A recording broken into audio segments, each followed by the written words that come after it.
በስመ አብ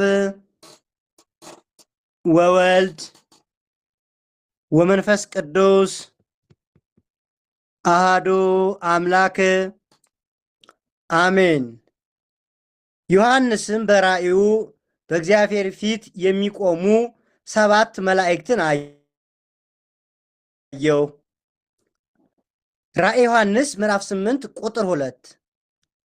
የተወደዳችሁና የተከበራችሁ የልዑል እግዚአብሔር ቤተሰቦች፣ የእናታችን የቅድስት ድንግል ማርያም የአስራት የበኩራት ወዳጆች፣ በወደደንና ባፈቀረን በጌታችን በኢየሱስ ክርስቶስ ፍጹም ሰላም እንደምን ዋላችሁ? እንደምን እስከ ሰዓት ደረሳችሁ? አሜን። የአምላካችን የልዑል እግዚአብሔር ስሙ ዛሬም ዘወትር የተመሰገነ ይሁን። እንኳን ለከበረ መልአክ ለመላእክት አለቃ ለቅዱስ ዑራኤል እንዲሁም ለታላቁ አባት ለአባታችን ለቅዱሱ እንኳን ሰው ምድሪቱም ለጣሊያን አትገዛ ብለው በ8 ጥይት ተደብድበው በሰማዕትነት ኢትዮጵያን ከነሙሉ ክብሯ አስረክበውን ላለፉት ለአባታችን ለብፁዕ ቅዱስ አቡነ ጴጥሮስ ዓመታዊ ክብረ በዓል እንኳን አደረሳችሁ አደረሰን። እንዲሁም እመቤታችን ቅድስት ድንግል ማርያም እና ቅዱስ ዑራኤል በ21ም በ22ም ታላቅ ክብረ በዓልን ቅድስት ቤተክርስቲያናችን ታስተምራለች። በተለይ በክፍል 1 ቀን ላይ በተማማርነው ትምህርት እመቤታችን ቅድስት ድንግል ማርያም ጢባሪዎስ የተባለው ንጉሥ ነግሶ እመቤታችን ቅድስት ድንግል ማርያም ወደ ገነት እንዴት እንዳደረገች ልጁ ሙቶበት በጌታ መቃብር እንደተነሳ ለእመቤታችን ደንገጡር እንሁን ብለው አገልጋይ እንሁን ሲሉ ቅዱስ ዑራኤል ደግሞ በምድር የእናቱን ደስታ አያይም። ምክንያቱም በምድር እመቤታችን አትደሰትም። በምድር የተደሰተ በሰማይ ደስታ ስለሌለው ምድር የመደሰቻ ቦታ አይደለችምና በሰማይ ስለሆነ እኛ ደስታችን እመቤታችን ወደ ገነት ማዕከለ ገነት እንዳቆማት ከአዳም ጀምሮ ያሉ ጻድቃን ሰማዕታት እንደሰገዱላት የገነት እጽዋት ሁሉ እንደሰገዱላት እንዲሁም ባሕረ ሲኦልን መንግሥተ ሰማይን በአጠቃላይ የደስታ ቦታዎችን እንዲሁም ደግሞ ብሔረ ሕያዋን ብሔረ ብፁዓን የሚባሉትን ታላላቅ ቦታዎች እንደጎበኘች በዛሬው በቀኑ ትምህርታችን አይተን ነበረ። እንዲሁም ደግሞ በ21 ቅዱስ ዑራኤል እመቤታችን ወደ ገነት ከወሰደ በኋላ በ22 ለምን ይከበራል ነው ዋናው ትልቁ ነገር። ቅዱስ ዑራኤል በዓላቶች ውስጥ መቼ መቼ ናቸው? የቅዱስ ዑራኤል በዓሎች የመጀመሪያው የመልአኩ የቅዱስ ዑራኤል በዓሉ በወርሃ ጠር በዓለ ሲመቱን ጠር 22 እናከብራለን። እንዲሁም ደግሞ በመጋቢት 27 ቀን የከበረ መልአክን ቅዱስ ዑራኤልን የጌታችንን የመድኃኒታችንን የኢየሱስ ክርስቶስን ቅዱሱን ደሙን በብርሃን ጽዋ በብርሃን መነሳንስ ለዓለም የረጨበትን እናከብራለን። አስተውሉ ክርስቲያኖች። በሐምሌ 22 እና 21 ደግሞ በ21 እመቤታችን ወደ ገነት ያስገባበት፣ በ22 ደግሞ መልአኩ ቅዱስ ዑራኤል ስለ 2 ነገር ይከብራል። ልብ በሉ፣ ስለ 2 ነገር ይከብራል። አንደኛ ታላቁ ዕዝራ ሱቱኤልን የእውቀት የማስተዋል ያጠጣበት፣ ሁለተኛ ቅዳሴ ቤቱ ይከብራል። እነዚህም 2 ምክንያቶች ያማከለ በዓል ነው የሚከበረው ማለት ነው። እንግዲህ ቅዱስ ዮሐንስ በራእዩ ስለዚህ ድንቅ መልአክ በራእይ 8:2 ላይ በእግዚአብሔር ፊት የሚቆሙ 7 ሊቃነ መላእክትን አየው ካለ በኋላ ሊቀ መልአክ በቁጥር ወይም 7ቱ ሊቃነ መላእክት 7 ናቸው። እነሱም ቅዱስ ሚካኤል፣ ቅዱስ ገብርኤል፣ ቅዱስ ፋኑኤል፣ ቅዱስ ራጉኤልና ቅዱስ ዑራኤል፣ ቅዱስ ፋኑኤልና ቅዱስ አፍኒን ናቸው። ቅዱስ ዑራኤል እንግዲህ ብዙ መጽሐፎች ላይ በሄኖክ መጽሐፍ ላይ ከ7ቱ ሊቃነ መላእክት አንዱ ሆኖ ተጠቅሶ እናገኘዋለን። በድርሳናት ላይ ደግሞ ብዙን ጊዜ ከ10 ሊቃነ መላእክት ወይም ከ10 አለቆች አንዱ ሆኖ እናገኘዋለን። ለ7ቱ ሊቃነ መላእክት ውስጥ ብዙን ጊዜ አናገኘውም ቅዱስ ዑራኤልን በ10 ነው። በ10 ስንቆጥር እናገኘዋለን። ግን ቅዱስ ዮሐንስ ግን 7ቱን ብሎ ጠቅሷልና ከነዛ መካከል ከከበሩና ከፍ ከፍ ካሉ መካከል አንዱ ቅዱስ ኡራኤል ነው። ለመሆኑ ኡራኤል ማለት ምን ማለት ነው? እስኪ ይህን ደግ መልአክ ይህንን ታላቅ ገናና መልአክ የስሙን ትርጉም እንል። ኡራኤል የሚለው ቃል ኡር፣ ልብ በሉ፣ ኋላ ጠይቃለሁኝ። ስጠይቅ እንዳትደናገሩ 2 ፊደሎችን እስኪ ጻፉ። ኡር ኡር እና ኤል ለየብቻ ጻፉ። የመጀመሪያው ኡር ከዛ ኤል ጻፉ ማለት ነው። ኡር በየትኛው ኡ ነው የምትጽፉት? አኡ ኡር ኡር ብላችሁ እስኪ ጻፉ። እያየው አይደለም። እሺ ኡር ኡር አይደለም፣ አትሳሳቱ። ባይኑ አ ነው እሺ መጠቀም። ኡራኤል የሚለው ጽሑፍ ሲጻፍ በአልፋው አ ሳይሆን በአይኑ አ፣ የፊደላቸው የራሳቸው ትርጉም ስላላቸው ማለት ነው። ስለዚህ አይኑን አ ተጠቀሙና ኡር ማለት እና ኤል ከሚል የሁለት ቃላት የተመሰረተ ስም ነው። ኡራኤል ማለት ትርጉሙ ማለት ነው ነአ የብርሃን ጌታ፣ የብርሃን ጌታ አምላክ ብርሃን ነው ማለት ነው። እግዚአብሔር ብርሃኔ ነው አይደለም የሚለው ልበ አምላክ ቅዱስ ዳዊት። ስለዚህ እግዚአብሔር ብርሃን ነው። አይገርምም እናንተ? ኡራኤል ስንል ምን እያልን ነው? እግዚአብሔር የብርሃን ጌታ ነው፣ እግዚአብሔር ብርሃን ነው እያላችሁ ነው። ስለዚህ ደጋግማችሁ እስኪ ኡራኤል ኡራኤል ኡራኤል በሉት። ይሄን ድንቅ መልአክ እናንተ እግዚአብሔር ብርሃን ነው የሚል የስሙ ትርጓሜ የሆነ ነው። እግዚአብሔር የብርሃን ጌታ አምላክ የብርሃን ጌታ ማለት ነው። ቅዱስ ኡራኤል ከ7ቱ ሊቃነ መላእክት አንዱ ቢሆንም ከፍጥረተ ዓለም ጀምሮ በመብረቅና በነጎድጓድ ላይ የተሾመ መልአክ ነው። በመሆኑም በመጽሐፈ ሄኖክ ላይ እንደተገለጸው መባረቅትን ለጥጋብና ለበረከት እንዲባርቁ ነጎድጓዱንም ለሰላም እንዲሆን ያሰማራል ማለት ነው። ሚስጥረ ሰማይን እና ልብ በሉ፣ ሚስጥረ ሰማይንና ሰማያዊ ዕውቀት ለሁሉም ቅዱሳን የሚገልጽ ነው። ለዛም ነው ለሄኖክ የገለጸለት መልአኩ ቅዱስ ኡራኤል ነው። የፀሐይን፣ የጨረቃን፣ የከዋክብትና የሰማይ ሰራዊትን ብርሃን የሚመራ ነውና ገናና መልአክ ስለሆነ ለዛ ነው ነአ የብርሃን ጌታ ኡራኤል የተባለው ይሄ ድንቅ መልአክ ማለት ነው።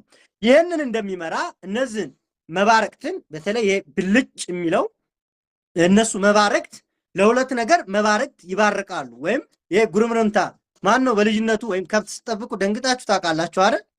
ሰምታችኋልና ስለ ሁለት ነገር ይባርቃል። መብረቅ ጥቅም እንዳለው ታውቃላችሁ። ግን መብረቅ ጥቅም አለው።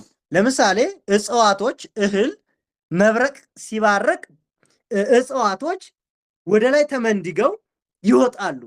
እንደገና በተለይ ዋልያ ምጥ ይይዛትና ልጇ ቶሎ አይወርድም፣ ተሸክማ ነው እንትን የምትለው። መብረቅ ብልጭ ባለ ጊዜ ግን ትወልዳለች ልጇን። አይገርምም እናንተ? እነዚህ ዋልያዎች በመብረቅ እንደሚወልዱ ታውቃላችሁ? አናውቅም፣ እኛ አንመራመርማ። እና መብረቅ እንግዲህ ለጥጋብ እንዲሁም ደግሞ አትክልትና እጽዋቶች በአግባቡ ለፍሬ እንዲበቁ ሲባርቅ ያ መብረቅ ለነሱ ጥቅም እንደሚሰጥ ቅዱሳን መጽሐፍት ይነግሩናል ማለት ነው። ሌላው ደግሞ ለአጋንንት መገሰጫ። ለዛ ነው አንዳንድ ቦታ ላይ ይመጣና መብረቅ ሲያርፍ እዛ ቦታ ላይ አጋንንት ሲጨፍሩ፣ አጋንንት ተንኮል ዲያብሎስ ተንኮል ሲሰራ ሲያየው ይህ የከበረ መልአክ ቅዱስ ኡራኤል መብረቁን ይወረውርና ያነደዋል። ያንድድልን፣ አሁንም ያንድድልን።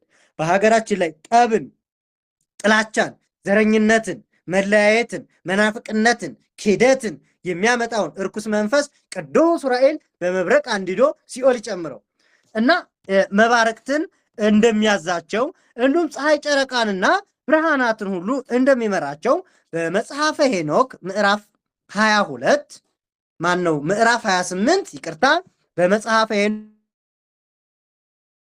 ምዕራፍ 28 ቁጥር 13 ላይ ይህ ቃል ለመባረክት እንዲሁም ደግሞ ፀሐይ ጨረቃን የመሳሰሉትን ከዋክብትን ብርሃናትን እንደሚመራ አባታችን ነቢየ እግዚአብሔር ሄኖክ በምዕራፍ 28 ላይ ቁጥር 13 ላይ በሚገባ ጽፎልናል ማለት ነው። መድኃኔዓለም ክርስቶስ ለዓለም ቤዛ ሆኖ በተሰቀለ ጊዜም ይህ የከበረ መልአክ ድንቅ መልአክ የጌታን ደም የረጨ ነው ማለት ነው። ነቢዩ ዕዝራ ሱቱኤል ጽዋ ጥበብን አጠጥቶ ሰማያዊ ምስጢርን የገለጠለት መልአኩ ቅዱስ ዑራኤል ነው። እውቀት ለተሰወረባቸው ሰዎች የገለጠ በተለይ ኢትዮጵያዊ ለሊቁ አባ ጋስጫ ጊዮርጊስም የማስተዋልና የጥበብን እመቤታችን ትእዛዝ ጽዋ ጥበብን አምጥቶ አጠጥቶት እነዛ ሁሉ ቅዱሳን መጽሐፍ እግዚኦ መዋግደ ጸርከ እስከሚል ድረስ ይህንን እውቀትና ማስተዋል ቅዱስ ዑራኤል ገልጦለታል ማለት ነው። እንግዲህ ሰማያዊ ምስጢር ቅዱስ ዑራኤል ነው። ዑራኤል የተባለ መልአክ ሊረዳኝ መጣ። ልብ በሉ እስኪ እንዲበሉ ዑራኤል የተባለ መልአክ ሊረዳኝ መጣ በሉ እስቲ። ይችን አብራችሁ ይችን ጥቅስ በዛው ትይዛላችሁ ማለት ነው። ሁልጊዜ ዑራኤል የተባለው መልአክ ሊረዳኝ መጣ በሉት። እውነት ነው የምነግራችሁ፣ ከልቤ ነው የምነግራችሁ። እመኑኝ። አንድ ትልቅ ነገር ልንገራችሁ። የጨነቃችሁን ሁልጊዜም እናገራለሁ። ሁልጊዜም እየመጣችሁ ምስክር ትናገራላችሁ። ብዙን ጊዜ ሰዎች ወደ እኔ ሲመጡ ያለቀሱ መምህር እንደዚህ ተጨንቄ ምናምን ብለው ሲመጡ እኔ ጋ ብዙን ጊዜ ምንድነው ማድረገው? ሪኮመንድ ማድረገው እኔ የቅዱስ ዑራኤልን መልክ ጸልዩ፣ ውሃ አዘጋጅታችሁ ጸበል እንኳን ባታገኙ ቤተክርስቲያን ወዳለችበት እንኳን መንጣት ባትችሉ በስደት ብትሆኑ ያን አዘጋጅታችሁ መልካ ዑራኤልን ጧት ጧት ማለዳ ተነስታችሁ አድርሱ። በአጭር ጊዜ ለውጡን ታዩታላችሁ ብያለሁ። ስለዚህ አይታችሁ መረዳት ነው። አይታችሁ ጥቅሙን የዛን ጊዜ እናንተ ለምስክር ትመጣላችሁ። እመኑኝ። ደግሞ ብዙዎቻችሁ ምስክር ናችሁ ለዚህ ማለት ነው። ቅዱስ ዑራኤልን ከልብ የለመነው አልቅሶ የለመነው በተአምር እኔ ለምኘው ከልብ ሆኜ ተንበርክኬ የለምኘው አንድ ነገር እስካሁን አስቀርቶብኝ አያውቅም። እጅግ በጣም ብዙ ምስክሮች አሉ። ነገ በሰፊው መመስከር እንችላለን። እና ቅዱስ ዑራኤል ይህ ድንቅ መልአክ አዳ ዑራኤል የሚባለው መልአክ ሊረዳኝ መጣ። መጽሐፈ ዕዝራ ሱቱኤል ምዕራፍ 2 ቁጥር 1 ላይ ዑራኤል የተባለው መልአክ ሊረዳኝ መጣ ሲል ዕዝራ ሱቱኤልን እናየዋለን። አምላካችን እግዚአብሔር የሕይወትንና የይቅርታ ዝናብ በምድር ላይ እንዲዘንብ የሚያደርግ ይህ ታላቅ መልአክ ነው። ዝናብ እንዲዘንብ ያደረገ ማን ነው? ቅዱስ ዑራኤል ነው። በዚህ ላይ ስልጣን ተሰጥቶት የሚያዝዝ ይህ ድንቅ መልአክ ቅዱስ ዑራኤል ነው ማለት ነው። እና ይህ የብርሃን መልአክ ቅዱስ ዑራኤል አዳ ለዕዝራ ሱቱኤል የእውቀትንና የማስተዋልን ጽዋ እንዴት አጠጣው ነው የብዙዎቻችን ጥያቄ ማለት ነው። እንዴት ነው ያጠጣው? እንዴት ነው ይህንን ነገር ያደረገው ብለን ስንመለከት በብሉይ ኪዳን መጽሐፍተ ብሉያት ኢየሩሳሌም ናቡከደነጾር ወደ ኢየሩሳሌም አቀናና፣ ልብ በሉ በደንብ አስተውሉ፣ ወደ ኢየሩሳሌም አቀናና ያችን ቅድስት ሀገር የዳዊት ቤተመንግስት የሰለሞን ቤተመንግስት 40 ዓመት ሰለሞንና ዳዊት የነገሱባትን ታላቋን ከተማ ምን አደረጋት? አፈረሳት፣ ወደመች፣ ምድረ በዳ ሆነች፣ አዱማ ሆነች፣ ፍርስራሽ እርሻ ሆነች። እና አገሪቱ ስትቃጠል ኢየሩሳሌም ስትቃጠል ሙሉ 46ቱ የነቢያት መጽሐፍ አብረው ተቃጠሉ። ይህ የምናወራው ከክርስቶስ ልደት በፊት ስላለ ታሪክ ነው። በደንብ አስተውሉ። 46 የብሉይ ኪዳን መጽሐፍት፣ ያው 46ቱን የብሉይ ኪዳን መጽሐፍት ሁላችሁም ታውቃላችሁ ብዬ አስባለሁ። ከኦሪት ዘፍጥረት ጀምረን እስከ መጨረሻው እስከ መጽሐፈ የታላቁ የዘካርያስ ትንቢተ ዘካርያስ እና ሚልኪያስ መጨረሻው አካባቢ ላይ እንመጣለን ማለት ነው። እስከዚያ ያሉት መጽሐፎች ማለት ነው። እነዚህ 46 ናቸው። እነዚህ 46ቱ መጽሐፍ አብረው ተቃጠሉ፣ ወደሙ። ዕዝራ እነዚህን መጽሐፎች መቃጠላቸውን መውደማቸውን ሲያይ ዕዝራ ወደ የት ነው ሄደው? ወደ ገዳም ብቻውን ሆኖ እያለቀሰ እያነባ እያዘነ ዕዝራ አለቀሰ። የዛን ጊዜም ደግሞ አዳ ዑራኤል የተባለው መልአክ ሊረዳኝ መጣ አለ። ዑራኤል የተባለው መልአክ ይህ ድንቅ መልአክ ለዕዝራ ሱቱኤል ተገለጠለትና እንዲህ አለው፣ ለምንስ ትጨነቃለህ አለው። 3 ጥያቄዎችን ይጠይቀዋል። እዛ ጋር እጅግ የረቀቁ ጥያቄዎች ናቸው። አንደኛ የነገዋን ቀን ወደ ዛሬ መመለስ ትችላለህን አለው። እሳትንስ መያዝ መታቀፍ ትችላለህን አለው። አልችልም አለ። እሺ ያ ባይሆን እስኪ ንፋስን በላዳ ስፈርልኝ አለው። ንፋስን በላዳ ሲስፈሩ ንፋስ የቱ ጋር ነው ያለው? ንፋስ የቱ ጋር ነው? እስቲ ጨብጡ እናሳዩ። ንፋስን በላዳ ስፈርና አሳየኛል። ጌታዬ ሆይ እንዴት ትችላለህ ይህንማ ብሎ ዕዝራ ሱቱኤል ለኡራኤል ይመልስለታል። ኡራኤልም አዳ የማትችለውን ለምን ትጨነቃለህ? ለምንስ ይሄን ያህል? ዕዝራ ብዙ ጥያቄ ነበረበት። በጣም ብዙ ጥያቄዎች አሉ። ዕዝራ አባታችን እንደሚታወቀው ነቢዩ ዕዝራ ማሲንቆውን ይዞ በማሲንቆ እግዚአብሔርን የሚያመሰግን ድንቅ አባት ነው እና በዛን ጊዜ ዕዝራ ሱቱኤል ቅዱስ ኡራኤል የብርሃን መልአክ የማስተዋል የጥበብ ጽዋን ይዞ መጣ። ልብ በሉ፣ በስዕሉ ላይ እንደምትመለከቱት የጥበብን የማስተዋልን እንዲሁም ደግሞ ጽዋ ልቦናን አመጣና ለዕዝራ ሱቱኤል አጠጣው። የዛን ጊዜ አእምሮው በራ፣ ሰማያዊ ምስጢርን ገለጠለት። በአንዴ ተደምስሰው የነበሩትን 46ቱንም መጽሐፍት በአእምሮው ሳለለት። ዕዝራ ጻፊያንን አዘጋጀና በዛው በሱባኤ 40 ቀን ያህል በዛ በጾም በጸሎት ከቆየው በኋላ እነዛን መጽሐፍ 46ቱን አሁን በእኔና በእናንተ እጅ ያሉትን አሁን የምናነባቸውን ቅዱሳን መጽሐፍትን በሚገባ አስተካክሎ እንደነበረው እንደ ቀድሞ አድርጎ ዕዝራ ሱቱኤል ጻፋቸው። ይህን ያደረገ ይህ ድንቅ መልአክ ቅዱስ ኡራኤል ነው። ቅዱስ ኡራኤል ይህ ብቻ አይደለም። የሚገርመው ነገር ይህ ብቻ ሳይሆን ቅዱስ ኡራኤል በዕለተ ዓርብ እናገኘዋለን። በዕለተ ዓርብ ጌታችን ኢየሱስ ክርስቶስ በተሰቀለ ጊዜ ያንን ደሙን በብርሃን ጽዋ እንዲሁም የብርሃን መነሳንስ ይዞ ዓለምን ረጨው። ለዛ ነው ተሐጺባ በደመ ክርስቶስ እያልን የምንዘምረው። ወምድርኒ ትገብር ፋሲካ ተሐጺባ በደመ ክርስቶስ። ይህን መዝሙር የምንዘምረው ቅዱስ ኡራኤል የጌታን ደም ለዓለም ረጨ። የተረጨበት ቦታ ሁሉ ቤተክርስቲያን ይሰራል። ስለዚህ የመጀመሪያው ቤተክርስቲያን ቅዱስ ኡራኤል ደሙን ባነጠበበት የመጀመሪያው መስራች ቅዱስ ኡራኤል ነው ማለት ነው። አያችሁ፣ ደሙን ረጭቷልና ያንን በተለይ ኢትዮጵያን እየዞረ የኢትዮጵያን ወንዞችና የኢትዮጵያን ተራሮች ሁሉ ረጫቸው። በመጨረሻም እመጓል ወይም መንዝ ውስጥ የምናገኘው እመጓል ኡራኤል ሲባል ሰምታችሁ ታውቃላችሁ ብዬ አስባለሁ። እመጓል ማለት ምን ማለት ነው? እመጓል ሲባል ሰምታችሁ አታውቁም? እኔ እንደው ይሄን ቦታ እንደው አደራ እንዲታዩት። በመጨረሻም ያንን ጽዋ እመጓል ወሰደና በብርሃን ከቦ አስቀመጠው ይለናል ታሪኩ ማለት ነው። እመጓል ማለት እናት ነው፣ ጓል ልጅ ነው። የእናትና ልጅ ቦታ ማለት ነው። የተባለች እመቤታችን፣ ጓል የተባለ ኢየሱስ ክርስቶስ። እመጓል ማለት እናትና ልጅ ማለት ነው። እና ይህ የከበረ መልአክ የእናትና ልጁ ቤተ ክርስቲያን ገዳም ያለበት እመጓል ኡራኤል ነው። ይህንን ቦታ በጣም ብዙ መጽሐፍ በሱ የተጻፈለት እጅግ የሚገርም ከኢትዮጵያ ገዳማት እንደው እጅግ ወርቃማ ከሆኑት አንዱ እመጓል ኡራኤል ነውና እንዲህ ይህንን እንድታዩ አደራላለሁኝ ማለት ነው።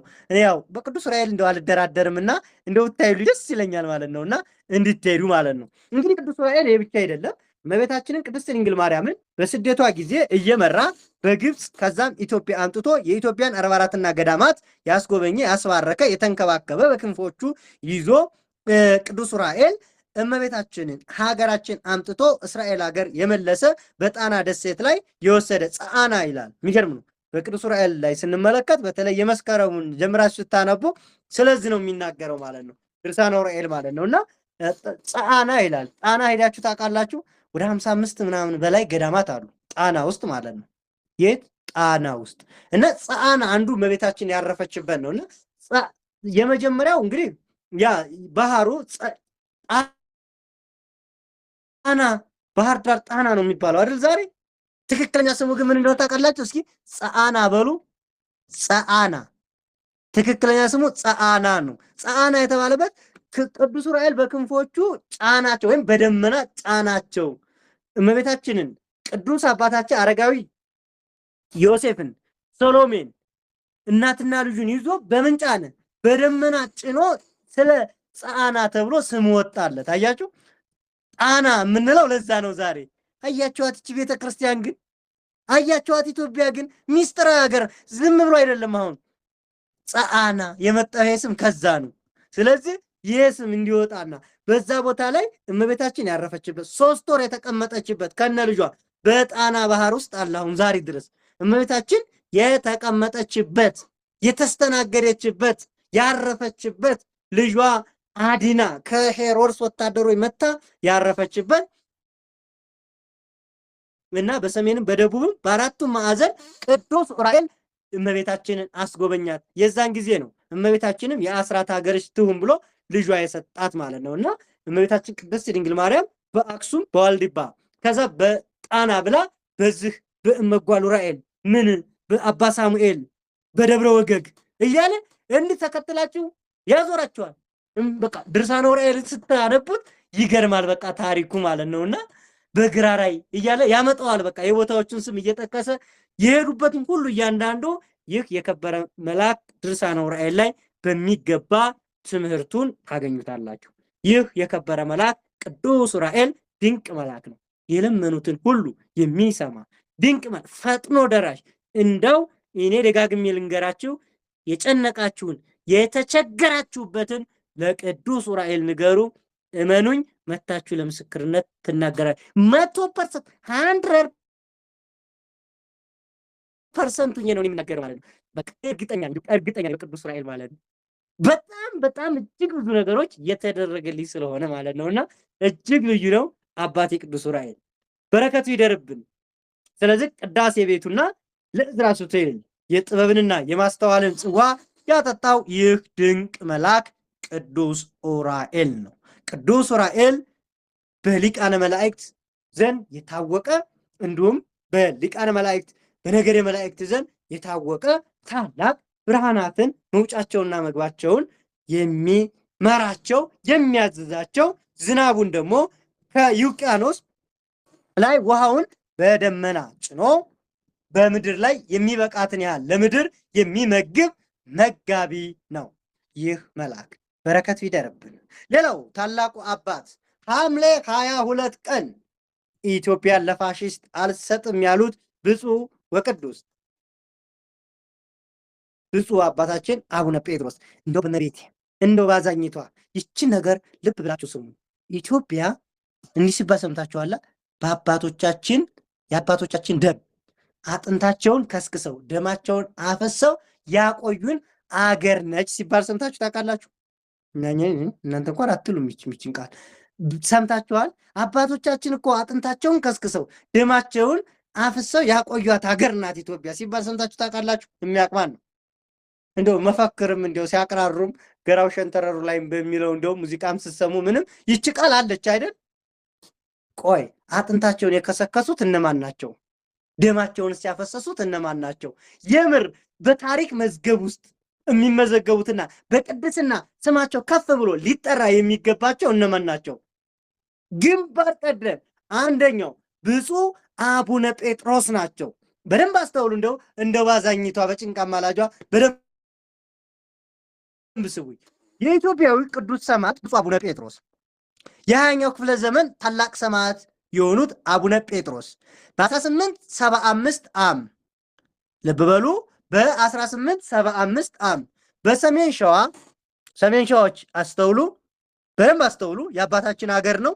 በሰሜን ሸዋ ሀገረ ስብከት ሰላሌ አውራጃ ፍቼ ከተማ ማን ነው የሚያውቅ? ፍቼ ከተማ ለማታውቁ ደብረ ሊባኖስ ስከዱ ትንሽ አለፍ ብላችሁ ማየት ትችላላችሁ። ወደ ጉንዶ መስቀል ወደ ጎጃም ስከዱ በእሷ ላይ ነው የምታልፉት። እሺ፣ በዛ ሄዳችሁ ሰው ታውቃላችሁ አይደል? ፍቼ ማለት ደብረ ሊባኖስ ከታች ነው፣ ፍቼ ደግሞ ከላይ ነው። ያው ለማታውቁ ማለት ነው። እና እዛ ቦታ ላይ ያው ለትምህርት እጄ በደንብ ያወቅኩት እኔም ቦታውን ልዩ ቦታውን ለዛ ነው እኔም ማለት ነው። እና በሰሜን ሸዋ ሰላሌ አውራጃ ወይም በዛ ነው የተወለዱት ማለት ነው። ሰላሌ ፍቼ ሰላሌ ነው ሀገራቸው። አቡነ ጴጥሮስ ሰማዕት እንደሚሞቱ አስቀድሞ መምህራቸው በትንቢት ነግሯቸው ነበረ። አለቃ ተጠምቀ የተባሉ ቅድስናን ከሊቅነት ጋር አስተባብረው የያዙ የቅኔ መምህር ናቸው። አንድ ቀን አቡነ ጴጥሮስ እንግዲህ በዛ እንደተወለዱ አቡነ ጴጥሮስ እድሜያቸው ለትምህርት ሲደርስ ትምህርት የቤተክርስቲያንን ትምህርት ብሉይ ከሐዲስን አጠናቀቁ።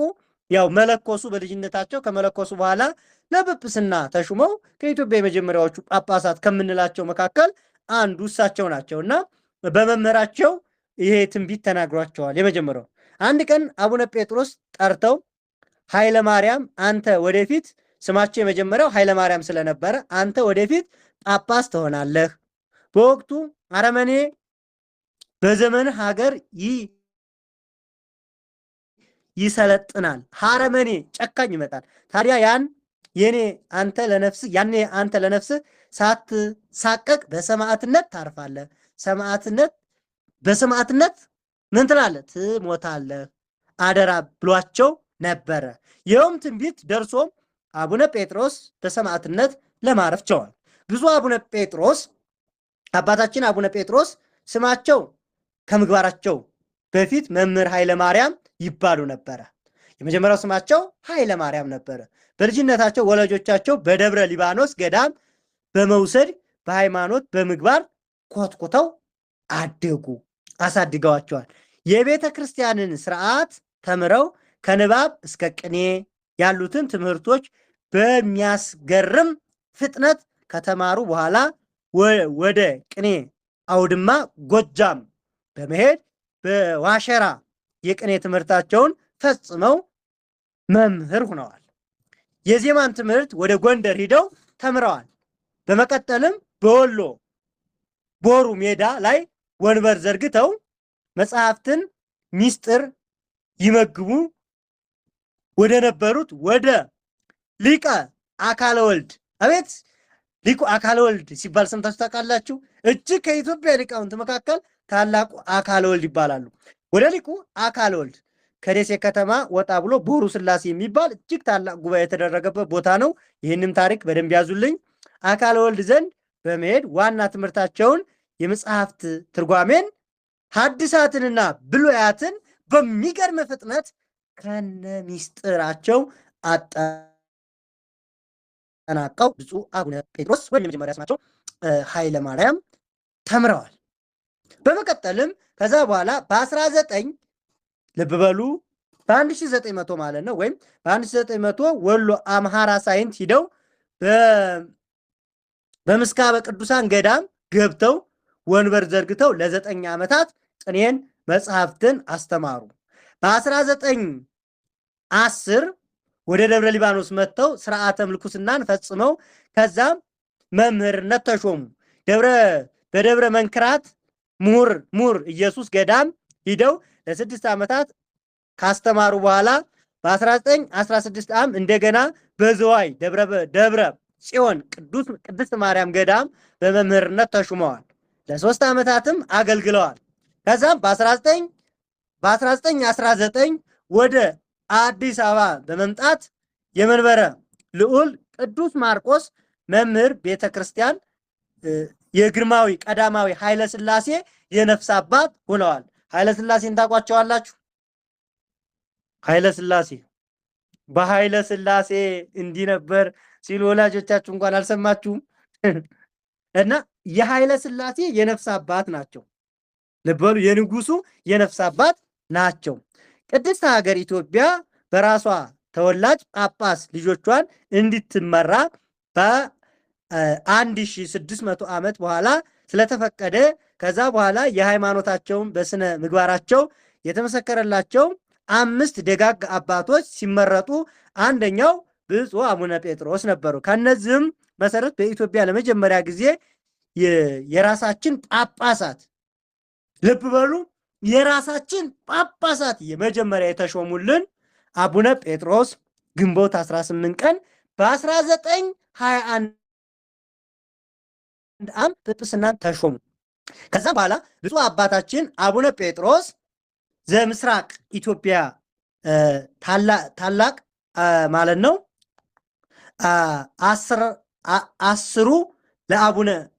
አስሩ ለአቡነ ኢየሱስ ሞዐ ተብለው በኒው መንዝና ወሎ ወይም በሚባለው ቦታ ወሎ ሀገረ ስብከት ተሾሙ። በጵጵስና ሀገረ ስብከታቸው የት ነው?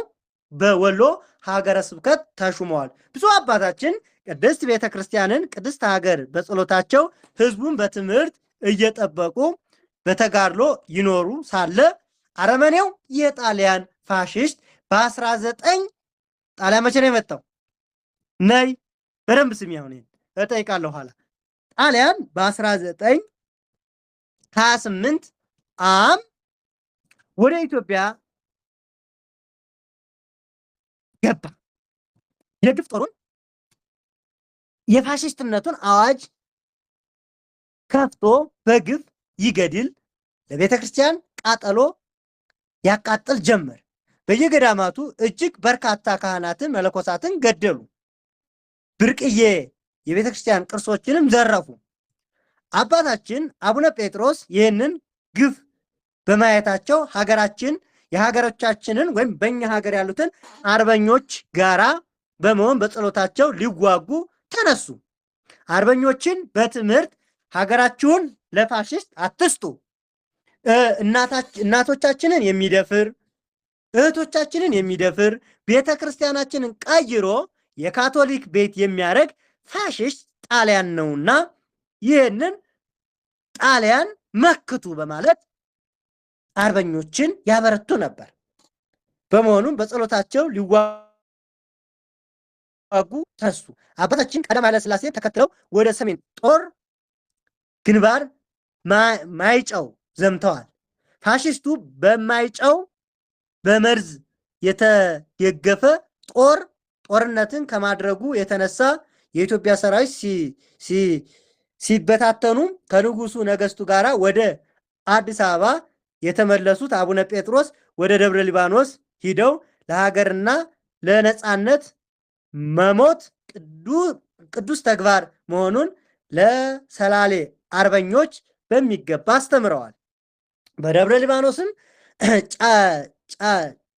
ጫካዎች ውስጥ መሽጎ የነበረውን የነ ደጃዝማች አበራ ካሳ አርበኞች ጦር እና በሸንኮራ በኩል መሽጎ የነበረው የነ ፍቅረ ማርያም አርበኞች ጦር እንዲሁም በምዕራብ ከነበረው የነ ደጃዝማች አባ ነፍሶ ጦር ሶስቱ በአንድ ጊዜ ወደ መሃል ሀገር አዲስ አበባ መግባት ወደ አዲስ አበባ ላይ መሽጎ የነበረውን ፋሽስት ለመውጋት ታቅዶ የነበረውን እቅድም በመረጃ ክፍተት ምክንያት ውጤታማ ሳይሆን ቀረ። በተለየ ጊዜም መሃል አዲስ አበባ እንደደረሱ ማለትም በመጀመሪያ የነ ፍቅረ ማርያምን አርበኞች ጦር ለብቻ በኮተቤ አድርጎ የካ ሚካኤል ላይ ሲደርስ ተመቶ ተመለሰ። ይኸውም እንዳለቀ ቀጥሎ የነ አባ ነፍሶ ጦር በባቡሩ ጣቢያ መጣው ቢልም በጥላት ጦር ድጋሜ ተመቶ ተመለሰ። በመጨረሻም የነ ደጃዝማች አበራ ካሴ አርበኞች ጦር በእንጦጦ በኩል ቢመጣም እነሱም በጥላት ጦር ተመተው ተመለሱ። ከዛ አይነት የነዚህ ሁኔታ ሶስቱም የአርበኞች ጦር በመረጃ ክፍተት ምክንያት እየተመታ ወደ መጣበት ሲመለስ አቡነ ጴጥሮስ አብረው ከአርበኞቹ ጦር ጋራ መመለስ አልፈለጉም። ይልቁንም ብችል ጥላት ኢትዮጵያ ላይ እያደረሰ ያለውን ግፍ በቅርብ ርቀት ሆኖ የሚመለከተውን ሕዝብ በማትጋት በጥላት ላይ እንዲነሳ አደርገዋለሁ፣ ካልሆነ ደግሞ እዛው እሞታለሁ በማለት ሌሎቹ ሲመለሱ፣ እሳቸው ግን አባታችን ከአርበኞቹ ተነጥለው አዲስ አበባ ቀሩ። ይሁን እንጂ ጥላት በመዋል ከከተማው መዋላቸውን የሰማ ባንዳዎች አባታችን እንዳሉ ተናገሩ። ከዛም የነበሩ ሁሉም አባታችን የሀገሩን ሕዝብ ለጥላት እንዳይገዛ በአደባባይ አውግዣለሁ፣ ለጥላት የሚገዛ ረግሜ በሰማዕትነት ባልፍ ይሻለኛል ብለው ራሳቸውን ለጥላት አሳልፈው ለመስጠት ወሰኑ እና ፋሽስቱ ኢጣሊያን እንደራሴ ለሆነው ለራስ ኃይሉ ሂደው እጃቸውን ሰጡት። እነሱም ብፁዕ አባታችን ወስዶ ለግራዚያን ሐምሌ 22 ቀን በ1928 አሳልፎ ሰጣቸው። ግራዚያንም ግማሽ ቀን ባልሞላ ጊዜ ውስጥ እንዲገደሉ ወሰነባቸው። አቡነ ጴጥሮስ በፍቃዳቸው እጃቸውን አሳልፈው ከሰጡ ጊዜ ጀምሮ በጥላት የጥይት እሩምታ በሰማዕትነት እስካለፉባት ጊዜ ድረስ የነበረው ሂደት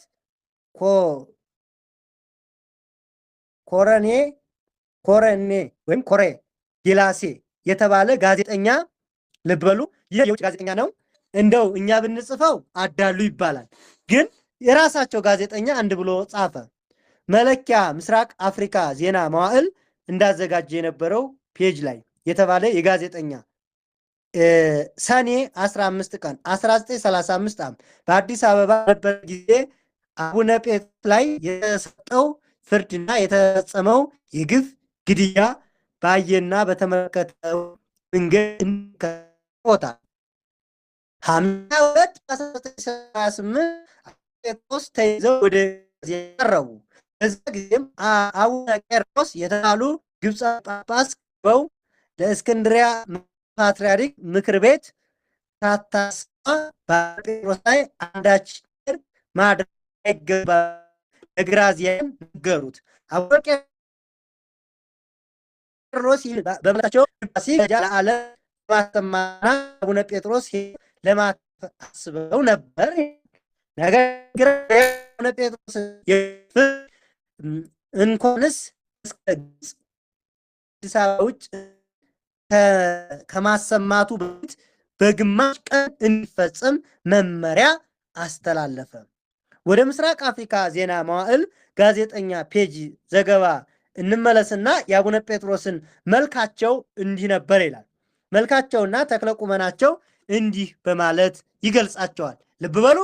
አቡነ ጴጥሮስ ብፁዕ አቡነ ጴጥሮስ ቁመታቸው ረዥም፣ ፊታቸው ዘለግ ያለ፣ መልካቸው ጠየም ያለ፣ አዋቂነታቸውና ትህትናቸው ከገጻቸው የሚነበብ ሲሆን በዚህ ጊዜ ለብሰውት የነበረው ልብሰ ጵጵስና ጥቁር ካባ ያውም በጭቃ የተበከለ ነበረ። በዚህ ሁኔታ ብፁዕ አቡነ ጴጥሮስ ወደ ችሎት ቀረቡ።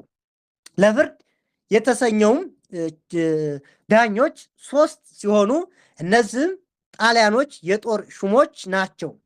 መካከላቸው ዳኛ ኮሎኔል ነበረ። የቀረበውንም ወንጀል ሕዝብ ቀስቅሰሃል፣ ራስም አምጽሃል፣ ሌሎችንም እንዲያምፁ አድርገሃል የሚል ነበረ። ዳኛውም ካህናቱም ሆነው የቤተ ክርስቲያን ባለስልጣኖች ሊቀ ጳጳሱ አቡነ ጴጥሮስ የጣሊያን መንግስት ገዥነትን አምነው አሚን ብለው ሲቀበሉ እርስዎ ለምን አመፁ?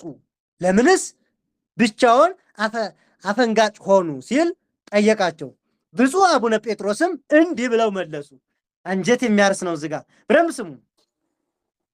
እንዲህ ብለው በቁርጥ ብፁዕ አቡነ ጴጥሮስ በቁርጥ እጅግ የሚገርም ቃል በሚያስደንቅ ሁኔታ ለሀገራቸው ያላቸውን ፍቅር ገለጹ። በሚገርም ሁኔታ በደንብ አስተውሉ ክርስቲያኖች። ሌላው ህዝብ አንተ ግን ለምን እምቢ አልክ?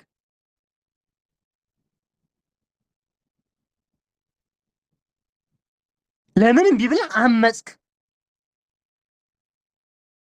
እሳቸውን በቁርጥነት የሚከተለውን መልስ አቡነ ቄርሎስ ግብፃዊ ስለ ኢትዮጵያና ስለ ኢትዮጵያ የሚያደርጓቸውን ነገር የለም።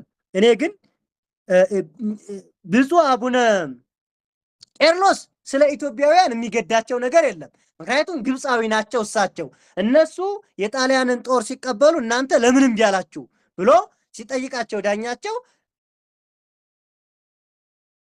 እነሱ ስለ ኢትዮጵያ ገዳቸው ማጋቸው ስላላደለ አሉ። ስለ ኢትዮጵያ ኃላፊነት የለባቸውም። የቤተ ክርስቲያን አባት ነኝ። ስለዚህ ስለ ሀገሬና ስለ ቤተ ክርስቲያኔ እቆረቆራለሁ። ስለዚህም ከዚህ በቀር ለእናንተ የችሎት የማቀርበው ነገር የለኝም። ለፈጣሪዬ ብቻ የምናገረው እናገራለሁ። እኔን ለመግደል እንዲወሰናችሁ አውቃለሁ። ስለዚህ በእኔ ላይ የፈለጋችሁትን አድርጉ። ግን ተከታዮችን አትንኩ አሉ። ይህንንም ብለው አያችሁ፣ ህዝቡን አትንኩ፣ አታሰቃዩ፣ እኔን ግን እንደፈለጋችሁ አድርጉ። ይህንንም ብለው በጥይት ተደብድበው ሲገደሉ እንዲመለከት ተጋባዥ ለተሰበሰበው ህዝብ የሚከተለውን እንዲህ አሉ። ብፁዕ አቡነ ጴጥሮስ ልብ በሉ፣ ለእናንተ የምመልሰው ነገር የለም፣ ለፈጣሪ ግን እምለዋለሁ፣ ልጆችን ግን አትንኩ አሉ። የእሳቸው በአደባባይ ሲረሸኑ እንዳይ የተጋበዘው ህዝብና የተሰበሰበው ህዝብ እጅግ ቁጥሩ ብዙ ነበረ እና ሲገደሉ ሊመለከት የመጣው ህዝብ የተሰበሰበው ህዝብ እንዲህ ብለው የሚከተለውን ቃል አስተላለፉ። አረመናዊ የሆነው የፋሽስት መንግስት ቤተ ክርስቲያንን ለማቃጠል፣ ህዝበ ክርስቲያንን ለመግደል፣ ሃይማኖትን ለማጥፋት፣ ታሪካችንን ለማበላሸት የመጣ ነው እንጂ በጎ ለመስራት ስላልመጣ፣ ስለዚህ ለግፈኛ አትገዙ፣ ስለ ውድ ሀገራችሁ፣ ስለ ቀናች ሃይማኖታችሁ ተከተሉ። ነፃነታችሁን የሚያረክስ ሞታችሁን ሰምታችሁ በቅድስት በታላቅ ዋጋ ያለውን ክብር ታገኛላችሁ። ኢትዮጵያ ህዝብ ስለዚህ ለጠላት እንዳይገዛ፣ ልብ በሉ፣ ኢትዮጵያም ህዝቧም ለጠላት እንዳይገዛ አውግዣለሁ። የኢትዮጵያ መሬት ለጠላት ብትቀበል የተረገመች ትሁን፣ ፈጣሪ ኢየሱስ ክርስቶስ ስም የተገዘተች ትሁን ብለው አወገዙ። ለጣሊያን ኢትዮጵያ እንኳን ምድሯ እንኳን አትገዛው፣ እንኳን ሰው ምድሯ አትገዛው፣ በልዩ ስልጣኔ አውግዣለሁ ብለው አወገዟቸው። ቀጥሎም እሱ አባታችን በፍጥነት ችሎት ላይ እንዳሉ ህዝቡ ሁሉ ስለ እርሳቸው እያዘነ ሳለ መስቀላቸውን አውጥተው ልብ በሉ፣ መስቀላቸውን አውጥተው እየጸለዩ ህዝቡን ባረኩ። ልብ በሉ፣ መስቀላቸውን አውጥተው ህዝቡን ባረኩ። ወዲያውም የሞታቸው ፍርድ ሲሰማ ህዝቡ በጣሊያን የእጅ ሰላምታ አይነት እጁን እንዲያነሳ ታዘዘ። በዛን ጊዜም አቡነ ጴጥሮስ የሞታቸው ሰዓት መድረሱን አውቀው ሰዓታቸውን ከኪሳቸው አውጥተው ተመለከቱ። በዚህ ጊዜ ምንም ፍርሃት አይታይባቸውም ነበረ። የሞታቸው ፍርድ ያነበበው የጣሊያን ዳኛ ግን ይንቀጠቀጥ ነበረ።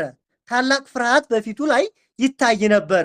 የሞታቸው ፍርድ ከተነበበ በኋላ የፈረደባቸው ዳኛ ጸልየው በመስቀላቸው ባረኳቸው። አቤት እናንተ! ባረኳቸው፣ ጥላቷቸውን ባረካቸው።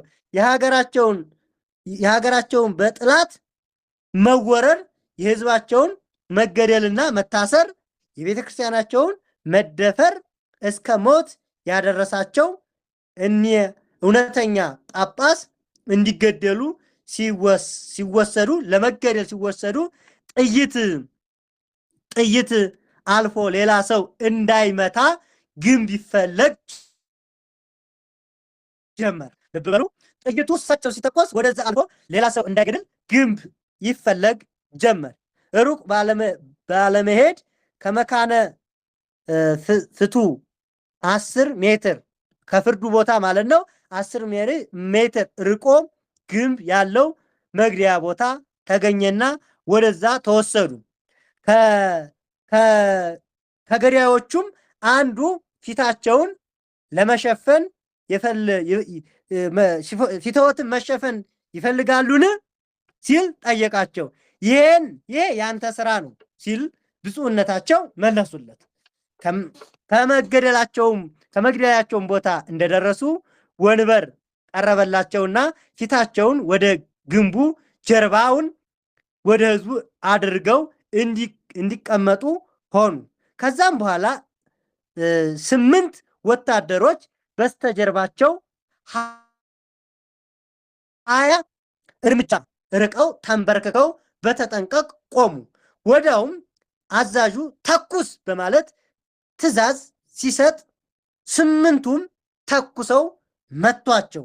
በመቷቸው ጊዜ በ8 ጥይት ሳይሞቱ ቀሩ። ሞታቸውንና ዓላማቸውን መሞታቸውን ለማረጋገጥ ዶክተር ተጠራ። ዶክተሩ እንዳልሞቱ አረጋገጠ። ከዛም በኋላ አንድ ወታደር በ3 ሽጉጥ ጥይት ራሳቸው ቅላቸውን መቶ ራሳቸውን አፈንድቶ ገደላቸው። ብፁዕነታቸው የተገደሉበት ቦታ መሃል አዲስ አበባ ላይ ዛሬ መታሰቢያ ሐውልት ቆሟል። ለመታሰቢያም ጽሑፍ ተቀምጧል።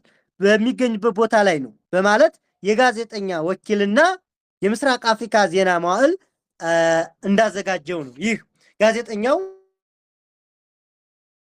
ይህንን ከእነሱ ላይ ፔጅ የተገኘ ነው።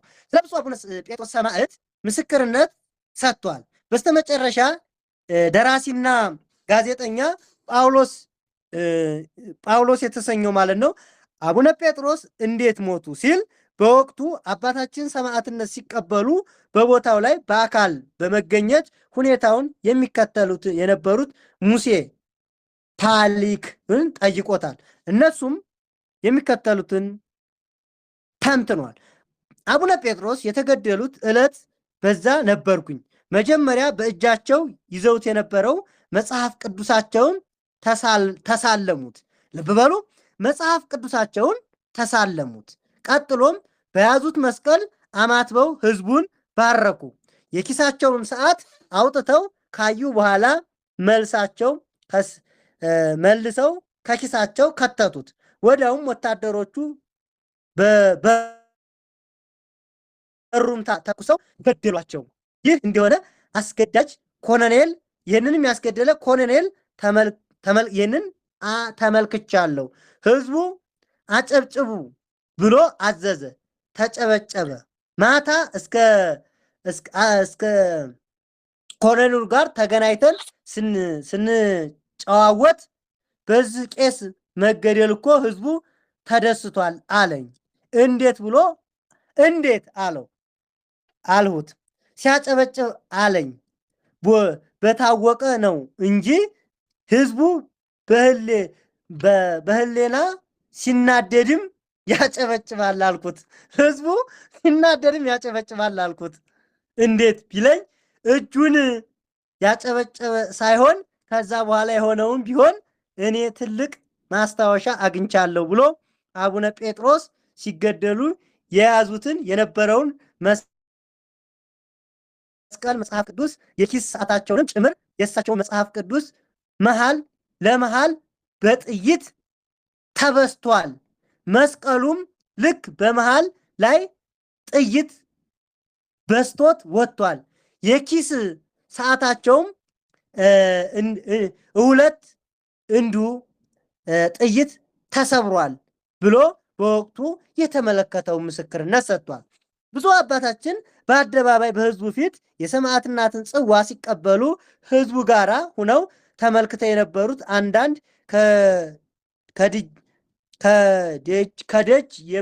ከድጃ የምትባል እስላም ሴት ምንን ሰው ያለውን ታላቅ ነገር እርሷ ተመልክታለች። ማንም ሰው ያላየውን ታላቅ ነገር ተመልክታለች። ይኸውም አባታችን ሰማዕትነት ሲቀበሉ የብርሃን አክሊል በራሳቸው ላይ ሲቀናጁ ተመልክታ በዛው ራሷን የኚህን የሃይማኖት አባት እከተላለሁ ብላ በመጠመቅ ክርስቲያን ሆናለች ነው። ይቺ ሴት በቀጥታ አቡነ ጴጥሮስ ሲገደሉ የብርሃን አክሊል የሰማዕትነትን አክሊል የብርሃን አክሊል ሲወርድላቸው ተመልክታ ይቺ ከድጃ የተባለችው ሴት በቀጥታ እንዳየች እንደተመለከተች እነሆ ይህ ታሪክ ላይ ተጽፏል። የሚገርም ነው። እጅግ የሚያስደንቅ ነው። የፋሽስቱ ጣሊያን ወረራ በኋላ በሐምሌ 22 በ1928 ዓ.ም በሰማዕትነት አቡነ ጴጥሮስን ገሎ አስከሬናቸውን አደባባይ ላይ ጥሎ ከዋለ በኋላ ቀብራቸው በሚስጥር መፈጸሙን አንዳንዶች ይናገራሉ። የእኚህ ታላቅ አባት ቀብር በሚስጥር ተፈጸመበት ቦታ ለማግኘት የተለያዩ ምሁራን በሀገር ውስጥ የሆኑ በውጭም ያሉ ታሪክ ሰነዶች ሲመረምሩ ቢቆዩም ከአዲስ አበባ በስተደቡብ በሚስጥር ቀበሯቸው ከሚል ከመላምት ያለፈ ነገር ምንም አይነት የተረጋገጠ መረጃ ሳይገኝ ቀርቷል። ነገር ግን ከቅርብ ዓመታት ወዲህ ከአዲስ አበባ ከተማ መስፋፋት ጋር ተያይዞ ፈር ለቡ ተብሎ ፉሪ ለቡ ተብሎ በሚታወቀው አካባቢ በዛ ማለት ነው አቅራቢያ ዓመታት በማስረጃ ማለት ነው ፉሪ የሚባል ሰፈር አለ፣ እዛ አካባቢ ነው እንደሆነ ይነገራል ማለት ነው። ተገኝቷል እና ከቅርብ ዓመታት ወዲህ ነው ይሄ እንግዲህ የተገኘው ማለት ነው። እና በዛ አካባቢ ተወልደው ካደጉ አረጋውያን ጋራ ባደረኩት ማህበራዊ ግንኙነት ሰማዕቱ አቡነ ጴጥሮስ ፋሽስቶች በመኖሪያነት ባሰሩት ቤት ይጠቀሙበት በነበረው ሙኒሳ ገበታ ላይ በመቀበራቸው ከወላጆቻቸው ሲሰሙ እንዳደጉ እነዚህ አረጋዊ አባት የታሪክ ማስረጃ ሆነው ተናግረዋል። ይሁን እንጂ አቡነ ጴጥሮስ ስጋ በተመለከተ ማንም እንዳይወስደው አስቸኳይ ከአዲስ አበባ ውጭ ማንም በማያውቀው ቦታ በሚስጥር እንዲቀበሩ መደረጉ በትንሣኤ መጽሐፍት በገጽ 58 በ1978 ላይ የተገለጠ ቢሆንም ነገር ግን አንዳንድ የቤተክርስቲያን አባቶች ቅዱሳን መላእክት የጻድቁን የሰማዕቱን በድን እየመጡ ወደሚያስቀምጡበት እየወሰዱ እየነጠቁ የሚያስወስዱበት በመንጠቅ ወስደውታል አስከሬናቸውን በሚል የአቡነ መልከጼዴቅ ዋሻ ገዳም መልክ እዛ ውስጥ እንደሆነ ይናገራሉ። በሰሜን ሸዋ ሚዳ ወረዳ ውስጥ በሚገኘው በመልከጼዴቅ ዋሻ ውስጥ የቅዱሳኑ አጽም ሳይፈርስ እና ሳይበሰብስ ያገኙት ከራሳቸው ይህንን መረጃ ሰጥተዋል ነው። ሰማያዊ ክብር የሚያገኙበት እነዚህ ታላቅ አባት ብፁዕ አቡነ ጴጥሮስ ይህንን የሰማዕትነት ፈጽመዋል። በጥቅምት 12 በ1992 እኚህን ሰማዕት አቡነ ጴጥሮስ ጻድቅ ማለት ነው ኢትዮጵያ በተባለው በሚጠሩ ኢትዮጵያ ብላ እንዲጠራ ወስነዋል። በስማቸውም መቅደስ እንዲተላቸው መጽሐፍ ቅዱስ ኢሳያስ ቅዱስ ቤተክርስቲያን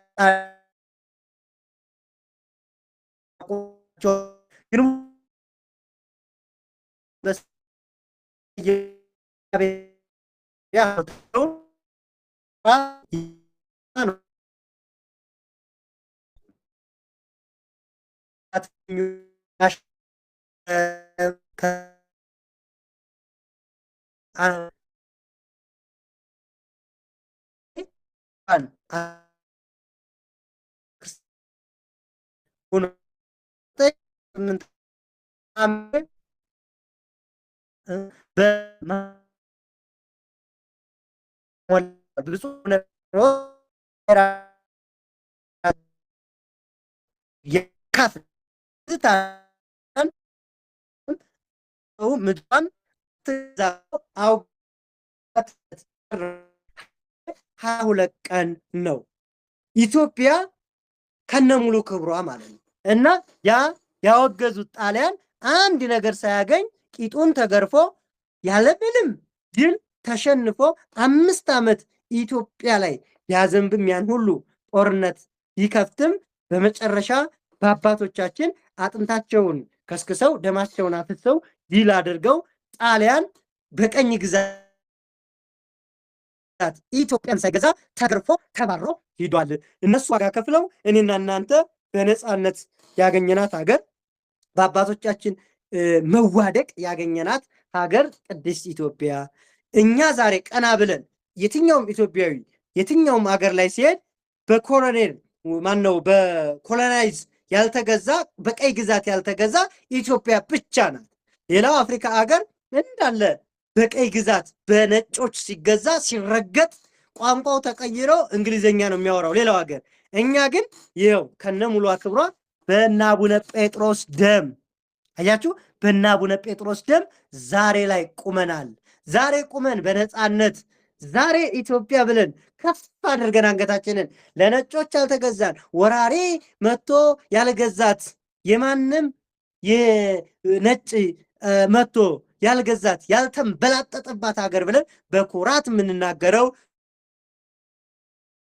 ብፁዕ አቡነ ጴጥሮስ ዋጋ ስለከፈሉ ነው። ሐምሌ 22 ቀን እጅግ ልዩ ቀን የታላቁ ሰማዕት ብፁዕ ወቅዱስ አቡነ ጴጥሮስ ሰማዕትነት የተቀበሉበት የብርሃን አክሊል የተቀናጁበት ቀን ነውና ሐምሌ 22 ቀን ትልቅ ቀን ነው። በቤተ ክርስቲያናችን የሰማዕታቱ በረከት ይደርብን። ለዚች ሀገር ነፃነት የከፈሉት ዋጋ፣ ለዚች ሀገር ታላቅነት የተከፈለው ዋጋ እጅግ ብዙ ነውና አሁንም ታሪክን እወቁ፣ ታሪክን አንብቡ። ታሪክን አንብባችሁ አውቃችሁ ተረድታችሁ በመመስከር እንዲሁም የአባቶቻችንን ደም ተከፍሎ የመጣች ቤተክርስቲያን በደም የመጣች እንዲሁም በአባቶቻችን ደም ጤዛ ልሰው ድንጋይ ተንተርሰው ጸባጋንንቱን ድምፀ አራዊቱን ታግሰው እንደ ሽንኩርት ተቀርድደው ተልጠው እንደ ጎመን ተቀርድደው አንገታቸውን ለሰይፍ ሰጥተው ተርበው ተጠምተው እነሱ ሙተው ይችን ሀገር ከነሙሉ ክብሯ ላስጠበቁልንና ላቆዩልን ክብር ለአባቶቻችን፣ ክብር ለሰማዕታቱ፣ ክብር ለእነዚህ ቅዱሳን እያላችሁ አባቶቻችን ሆይ እንወዳችኋለን። በነፃነት ቀና ብለን ዛሬ እንድንሄድ ባለ ታሪኮች ስላደረጋችሁን እናመሰግናለን እያል እነዚህን አባቶቻችንን እናመሰግናለን። በረከታችሁ የሚደርብን የእናንተ እውቀት ማስተዋል ለእኛ ይሁን እያላችሁ የነዚህን ሰማዕታት የነዚህን ታላላቅ ቅዱሳን አባቶቻችንን ታሪካቸውን እወቁ። ይቆየን። ወስብሐት ለእግዚአብሔር ወለወላዲቱ ድንግል ወለመስቀሉ ክቡር አሜን።